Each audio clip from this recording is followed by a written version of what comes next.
దేవుని నామానికి స్తోత్రం కలుగును గాక. మన ప్రభువును ప్రియరక్షకుడునైన యేసుక్రీస్తు ప్రభుల వారి శ్రేష్టమైన ఉన్నతమైన అద్భుతమైన గణనామమున మరొకసారి క్రీస్తునందున్నటువంటి మా ప్రియులందరికీ కూడా మరొక ఉదయకాలపు శుభములు వందనములు తెలియపరుస్తున్నాను. క్రీస్తునందు ప్రియులరా, బావున్నారా? ప్రభు మహాకృపలో మీ అందరి ప్రార్థన బట్టి మరొక మారు మీ మధ్యన నిలబడి ఈ దినం దేవుని యొక్క లేఖన భాగాలను మనమంతా కూడా పరిశీలన చేసి పరిచయం చేసుకోవటానికి దేవుడు మనకిచ్చినటువంటి భాగ్యం ఎంత గొప్పది. కాబట్టి కావున ప్రియులరా, ఈ దినం కూడా దేవుని యొక్క లేఖన భాగాన్ని ఆశించి చదవటానికి, దాన్ని ధ్యానం చేయటానికి, దాని ద్వారా బలపరచబడటానికి మీరు ఎదురు చూస్తూ ఉన్నారా? అయితే రండి, కీర్తనల గ్రంథం 25వ అధ్యాయం 12వ వచనాన్ని ఈనాటి ధ్యానం కొరకై చదువుకుందాం. కీర్తనల గ్రంథం 25వ అధ్యాయం 12వ వచనం. యెహోవా యందు భయభక్తులు గలవాడు ఎవడో, వాడు కోరుకోవలసినటువంటి మార్గమును ఆయన వానికి బోధించును.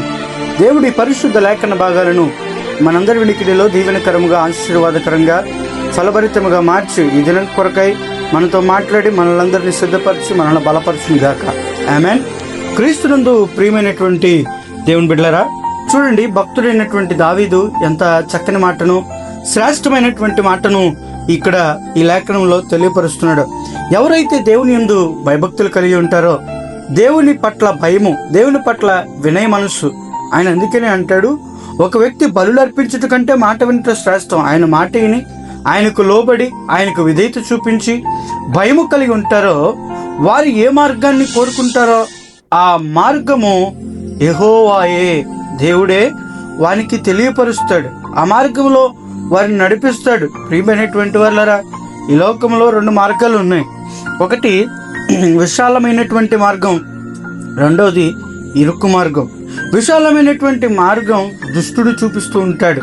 అంటే దేవుడు ఏం చేస్తాడులే, దేవుడు ఉన్నాడా, ఇంకా మనం ఎలా జీవించినా ఏం కాదు అని అనుకునేటువంటి వాళ్ళు కొంతమంది ఉంటే, దేవుడు ఉన్నాడు, ఆయన నిజమైనటువంటి వాడు, ఆయన ఆలోచనకర్త అని ఎవరైతే ఇలాగూ జీవించగలుగుతారో, ఆయన యందు వినయ భావం కలిగి విధేయులకు పిల్లల వలె అనేటువంటి మాటను పేతురు రాసినటువంటి మొదటి పత్రిక 15వ వచనంలో మనం చూడవచ్చు. పేతురు రాసినటువంటి మొదటి పత్రిక 1వ అధ్యాయం 15వ వచనంలో ఆయన ఏమంటాడంటే, మీరు విధేయులకు పిల్లల వలె అనేటువంటి మాటను మనం దేవునికి విధేయులకు పిల్లల వలె ఉండటానికి ఇష్టపడాలి. ఆయనకు విధేయులమై లోబడి ఆయన ఎడల భయము కలిగి భక్తి కలిగి జీవించటానికి ఇష్టపడాలి. ఎందుకనంటే నీతిమంతుల మార్గం యెహోవాకు తెలియను, దుష్టుల మార్గం నాశనముకు నడుపును. ఇందాక మీకు చెప్పాను 2 మార్గాలు. ఇక్కడ దుష్టుని మార్గం ఉంటుంది, నీతిమంతుని మార్గం ఉంటుంది. అసలు నీతిమంతుడు ఎవడయా అని మీరు ఆలోచించగలిగితే ఉదయకాల సమయాన్న ఆయన అంటూ ఉన్నాడు, ఎవరైతే యెహోవా యందు భయము కలిగి వినయ మనస్కులుగా జీవిస్తారో వారి మార్గము దేవునికి తెలిసి ఉంటుంది. కాబట్టి వారు ఏ మార్గాన్ని కోరుకుంటారో, వారు ఏ మార్గం కొరకై ఆశిస్తూ ఉంటారో ఆ మార్గము వారికి దేవుడే తెలియపరుస్తాడు. ప్రియమైనటువంటి దేవుని బిడ్డలారా, ఈరోజు ఇంకేముందిలే, నా జీవితం నా ఇష్టం, నేను ఎలా జీవించినా పర్లేదు, నేను జీవించేస్తున్నాను కదా, దేవుడా ఇంకేమన్నానా, నా వయసులో ఇక నన్ను ఎవడు ఆపగలుగుతాడు అని అనుకుంటున్నామో. కానీ ఈ వాగ్దాన సందేశం వింటున్నటువంటి నీకు ఒక మాట చెప్పగలను.